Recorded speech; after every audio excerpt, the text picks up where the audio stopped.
Hello, I am Patricia Bishop with the Humane Society of the United States, here to talk to you about the value of the 90-day dog study for pesticide registration toxicity testing in the United States.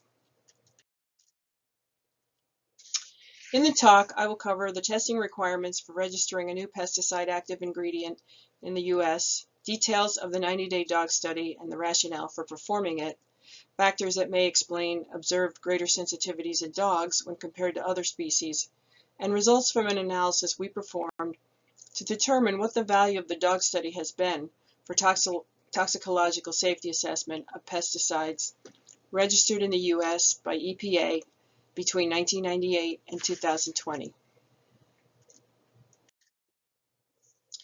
Testing requirements for pesticide active ingredients are laid out in the Code of Federal Regulations, Title 40, Part 158, Data Requirements for Pesticides, which lists a battery of guideline acute, subchronic, and chronic tests a company must perform to register a new pesticide active ingredient.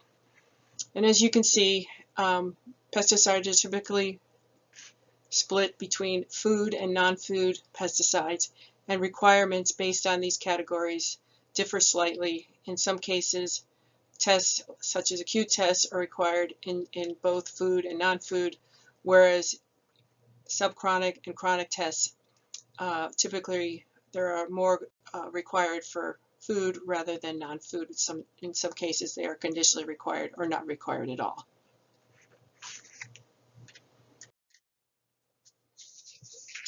The results from this battery of tests are used to assess the risks to humans in a number of exposure scenarios based on pesticide use patterns. This summary table from the risk assessment for bisphenolate shows the risk assessments that are often conducted.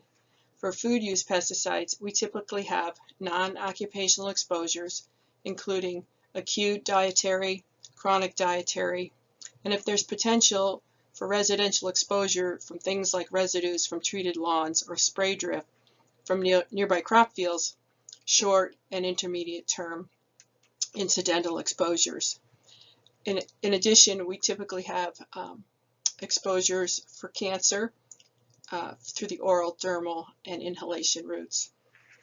For occupational exposures, through handling and applying the pesticide, we often include short-term and intermediate-term dermal exposures, as well as short and intermediate-term inhalation exposures, as well as cancer through various routes. After all guideline studies are completed, typically the one with the lowest NOAEL for a particular exposure scenario and duration is used as the point of departure for risk assessment.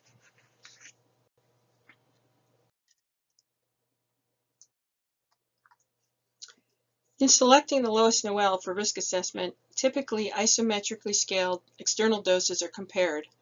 However, when scaling the dose to body size alone, larger species are often found to show effects at lower doses of the same substance than smaller species, indicating that an isometrically scaled external dose does not sufficiently correct for body size. So again, isometrically scaled doses would result in a 10 milligram per kilogram dose in a mouse, same as in a rat, 10 milligrams per kilogram in a dog, and 10 milligrams per kilogram in a human.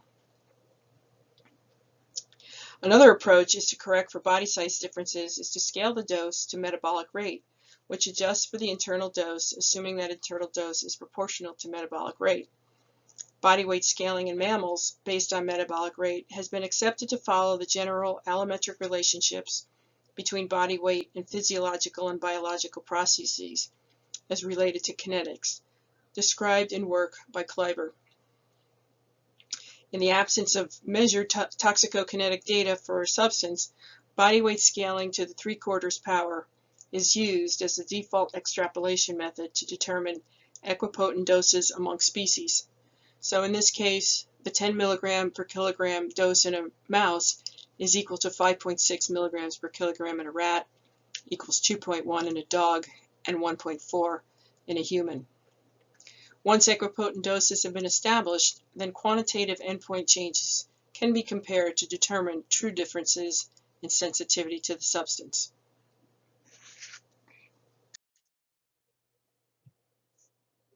The test guideline for non-rodent species uses a minimum of 32 young beagle dogs. However, satellite studies, prior studies for dose setting, and ADME may result in the use of 50 or more dogs by the end of the study. According to the guideline, the test is designed to permit the determination of a NOAEL, as well as reveal effects associated with a repeated oral exposure of a test substance for a period of 90 days. The test guideline does state, however, that, quote, extrapolation from the results of this study to humans is valid only to a limited degree. The 90-day dog studies, the dogs are housed alone in cages, as we see up here. 4 males and 4 females used at each of typically 3 doses plus controls. After dosing for 90 days, the dogs are euthanized and necropsied. The test substance is orally administered in diet, by gavage, or in capsules. And while capsules may be the most practical way to ensure a proper dose is delivered, studies have found that it may not accurately reflect the mechanism of dietary exposure of pesticides in humans, leading to potentially skewed results and inappropriate predictions of toxic potential of the test substance. So why test in both the rat and the dog for 90 days? Well, the rationale given is that testing in a second species is done to uncover situations where the rat may not be susceptible to a substance effects or significantly less susceptible than humans. By testing in a second species phylogenetically removed from the rat, ostensibly increases the likelihood that at least one species will be as sensitive or as susceptible as humans. However, physiological characteristics unique to dogs can affect pharmacokinetics, making comparisons between humans and dogs or other species difficult. One well-known case of differences between dogs and humans, of course, is the dog's inability to tolerate chocolate, which humans can eat in abundance with no ill effects.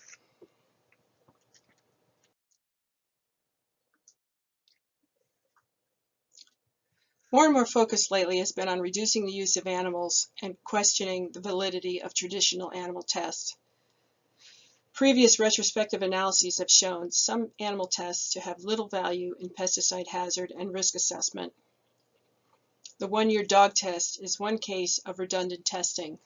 For years, pesticide regulatory authorities worldwide required both the 90-day and one-year studies in dogs.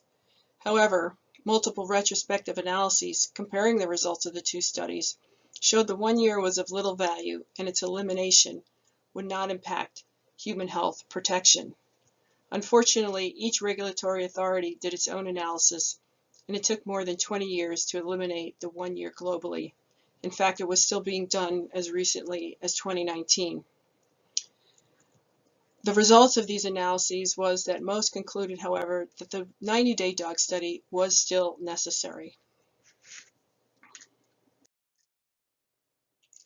So the questions to be answered in our analysis was, how often is the dog the most sensitive species, that is, has the lowest NOAEL when compared to the 90-day rat study or other subchronic studies? Can factors such as allometric body weight scaling, as well as dose spacing, and/or method of oral exposure account for any observed greater sensitivities? How often is the dog actually used in U.S. risk assessment for pesticides? And what would be the impact on cases where it was used if the dog study were absent? And finally, are there certain classes of pesticides or modes of action where the dog exhibits more pronounced effects or displays unique effects? So the approach we took to this was to conduct a retrospective analysis of human health risk assessments for 164 pesticides registered by the US EPA from 1998 to 2020 to evaluate whether the 90-day dog toxicity study provides information additional to the 90-day oral rat study or other available subchronic studies and is essential for pesticide safety and risk assessment.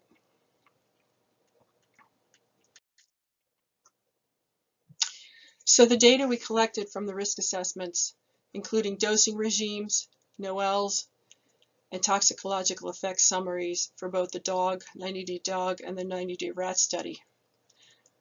Any other animal tests that were used in risk assessment, And in cases where the dog was used in risk assessment, the other NOAELs and effects from tests of similar duration to the dog test. So just as an example, if we look at fenpyrazamine, it was a fungicide, pyrazole fungicide, pesticide. Here we have the dog, 90-day dog, NOAEL and LOEL for the male, NOAEL and LOEL for the female. The dosing regime, it was administered by capsule, and in comparison we have the 90-day rat, NOAEL and LOEL, male and female, those doses. And if we come down to here, was the dog less than the rat? Yes, it was.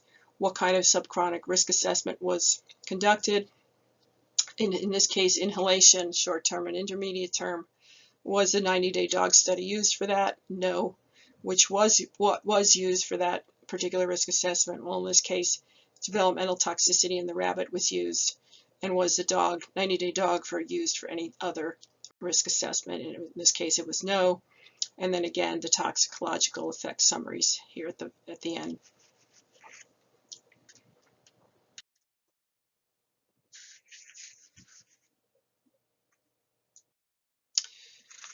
Okay, so how did we analyze the NOAEL data? Well, the first thing we looked at were the dosing regimes for both the 90-day dog and the 90-day rat studies. They were compared, and what things we looked for were did the doses overlap, and were there large gaps in doses that made NOAELs suspect.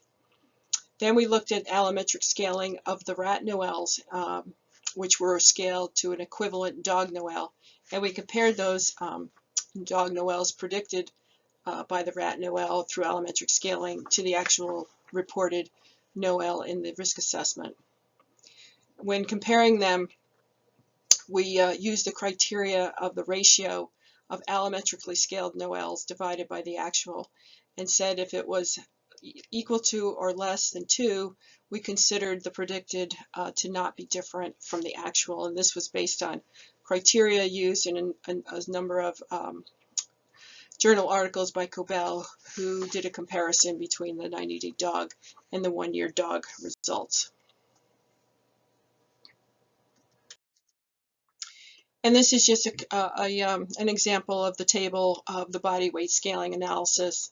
In this case, if we look at, for example, Benalaxyl M, the rat NOAEL was 154. The reported dog NOAEL was 32. And if we use allometric scaling to predict the dog based on the rat NOAEL, it would have been 58. So 58, the ratio of 58 to 32 is a value of 1.8. Based on our criteria of being 2 or less, we concluded that, in fact, no, it was not. The predicted was not different from the reported. In the case of Cymoxanil, the 90-day rat was 48. The dog was reported as 4.9. The predicted was 18. In this case, the ratio of the two was 3.7. So we concluded that, in this case, the predicted NOAEL for the dog was, in fact, different from what was reported.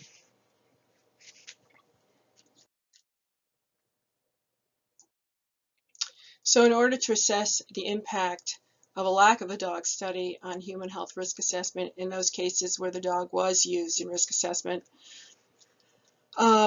we looked at the availability of other studies with similar NOAELs and similar durations that could have been used to set the point of departure in the case of where the dog was not available.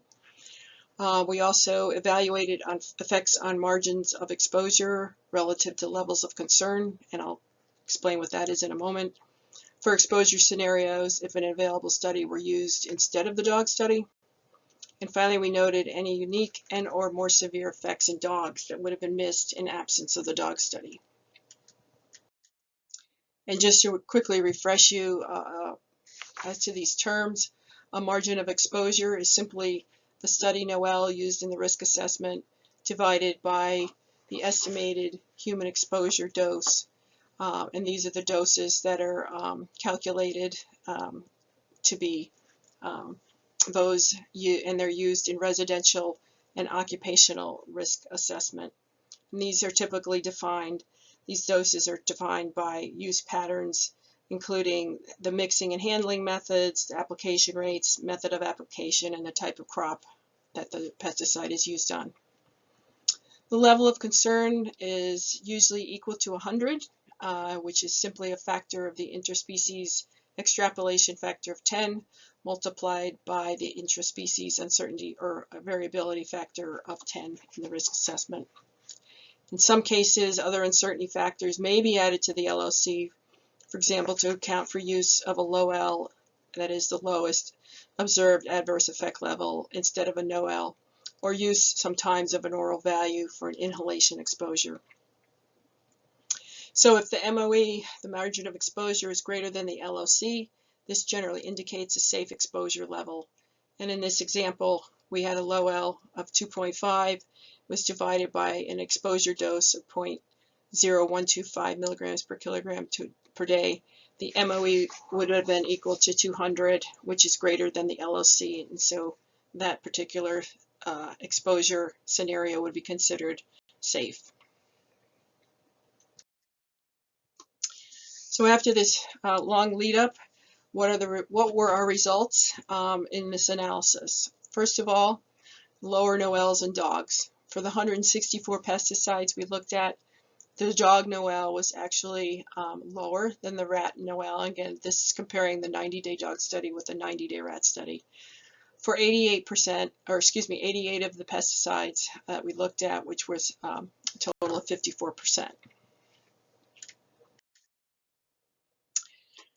For 29 of the 88 pesticides where the dog was lower than the rat, it could be, these lower NOAELs could be explained simply by dose spacing, how the doses were spaced between the different species.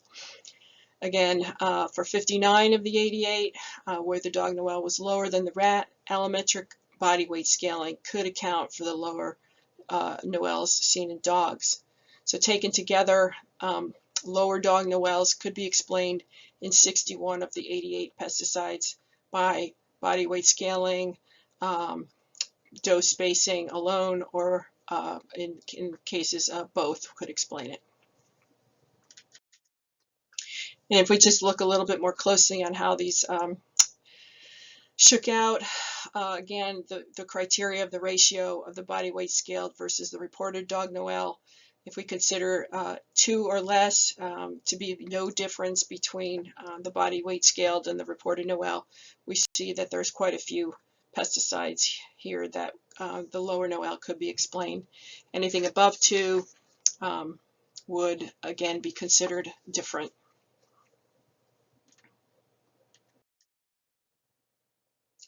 So how often was the dog study used actually in risk assessment for these 164 pesticides? Well, we found that the dog study was not used at all, 76% of the time. It was used in risk assessment for 36 of the 88 pesticides where the dog NOAEL was lower than the rat, and for 4 pesticides where the dog NOAEL was greater than the rat NOAEL. And this included 9 fungicides, 18 herbicides, 11 insecticides or acaricides, 1 nematicide, and 1 plant activator or growth regulator.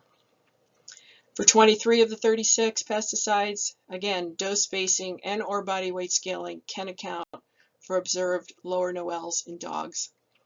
However, there were 13 pesticides for which the dog appeared to be more sensitive.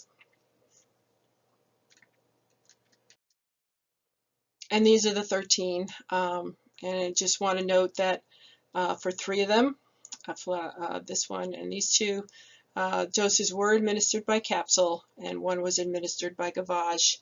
And again, this may not reflect accurate responses to the substance, particularly when those effects are neurotoxic in nature.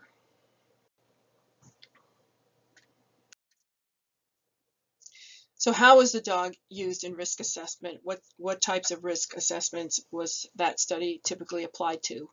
Well, in 38 of the 40 pesticides where the dog study was used in risk assessment, the dog NOAEL was used to set the point of departure for short-term and intermediate-term non-dietary exposures. Again, these are the sort of incidental residential exposures as well as occupational exposures from handling and applying the pesticide.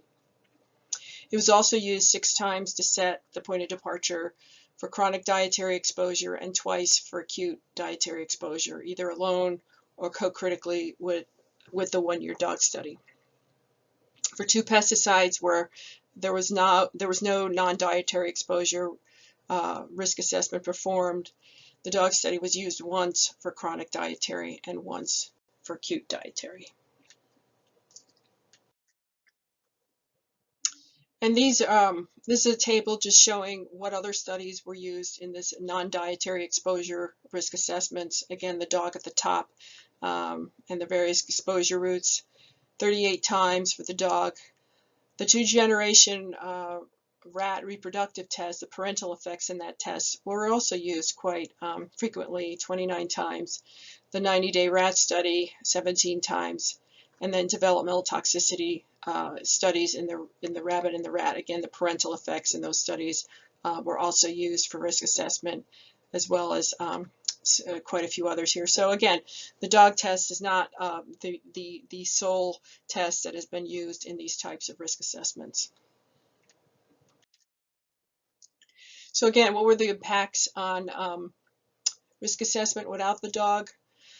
Pesticides for which the dog was used in risk assessment had very few exposure scenarios where the MOEs were less than the LOC. In fact, only 3 pesticides had 2 or more cases of risk identified, and 5 had 1 case of risk identified. And in most cases, these were all baseline exposure scenarios before personal protective equipment was added. There were only 2 pesticides where MOEs calculated using the next lowest NOAEL from an available study would have impacted the risk assessment by missing all cases of risks, and these are the 2 pesticides where that would have occurred. For the remainder of the pesticides, the NOAEL from the next available study would have identified all or some cases of risk. As far as unique effects seen in dogs, there were a few pesticides where there were some unique effects or more severe effects. Flumoxidil was one case where there was lens cataract seen only in dogs, although there was questions about its relevance to humans, as these cataracts were not seen in any other species, including primates. Fluoxystrobin, certainly the effects on dogs occurred at much lower doses in this for this pesticide, but we seem to think this is a case of known greater sensitivity to dogs to the class of strobilurins as a whole. Iodosulfuron methyl sodium did have some unique effects in dogs, but there were no cases of risk, and at higher exposures, lack of the dog study could have compromised risk assessment. So again, try to wrap this up here. The conclusions of this analysis. Well, for 3/4 of the chemicals that we looked at, it should be chemicals, not risk assessments, the dog was not used at all. When the dog NOAEL was less than the rat NOAEL, the dog study was used in risk assessment 41% of the time, that is 36 pesticides. Dogs were used most often in non-dietary exposure risk assessment. However, other studies were used quite frequently as well. For 64% of the pesticides for which the dog was used in risk assessment, the lower NOAEL in the dog could be accounted for by dose spacing and or allometric body weight scaling based on the rat NOAEL. And impacts on residential and occupational exposure risk assessments in the absence of a dog study were mostly minimal, and there were only 2 cases where risk assessments potentially were less protective using other available NOAELs. There were a handful of cases where effects in dogs were unique or much more severe, and then dosing via capsule or gavage may explain some of these cases where there were more severe or unique effects, especially when they were neurological in nature. There were some indications that dogs may be more sensitive to pesticides in the amide and sulfonylurea chemical classes, and the present analysis demonstrates that in most cases the 90-day dog test had no value and that criteria for waiving this required study should be developed. Finally, some recommendations. One thing that might be useful is to start exploring the use of comparative in vitro metabolism studies using various animal species and human primary hepatocytes to see which species most closely were most close to the responses seen in human cells. Also, perhaps conduct some preliminary non-lethal studies using a limited number of dogs to rule out the need for dogs in testing the pesticide. And regulatory agencies should undertake further analyses that can lead to a basis for dog study waivers. Thank you, and I hope you enjoyed the presentation, and we'll have some great questions and comments to follow up with later on. Again, thank you.